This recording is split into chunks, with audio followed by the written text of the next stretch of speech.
Hello everyone, welcome back to our channel Titli and Tinni.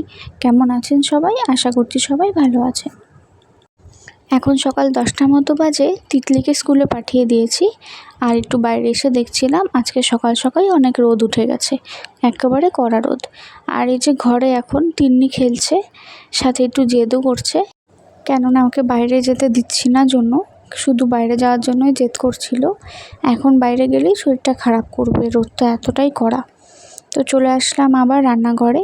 আজকে রান্না করব পুঁই শাক। তার জন্য পুঁই শাকের জন্য কেটে নিয়েছি আমি আলু, বেগুন, কুমড়ো, সাথে কাঁঠালের বীজ ছিল ঘরে, কাঁঠালের বীজ আর আদা কুচো আর লঙ্কা, সাথে করলা ভাজাও কেটে নিচ্ছিলাম অল্প। আলু করলা ভাজাও হবে আজকে। আর একটু ঢাকনাটা সরিয়ে দেখে নিচ্ছি শাকটা কত দূর হলো। কড়াইতে তেল গরম করে কালো জিরে ফোড়ন দিয়ে তাতে একে একে আদা কুচি আর লঙ্কা, কাঁচা লঙ্কা ফোড়ন দিয়ে সাথে কেটে রাখা সবজি আর সাথে পুঁই শাক সব একসাথে ভেজে নিলাম লবণ হলুদ দিয়ে। তারপর শাকটা সেদ্ধ হয়ে গেলে চিনি আর ভাজা মশলার গুঁড়ো দিয়ে নামিয়ে দিলাম।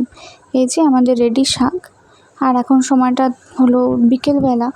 আজকে দুপুরে যেহেতু নিরামিষ খাওয়া হয়েছে, কেননা আজকে মঙ্গলবার, তাই একটু সন্ধ্যেবেলা লুচি বানিয়েছিলাম। লুচি সাথে আলু মটরের সবজি।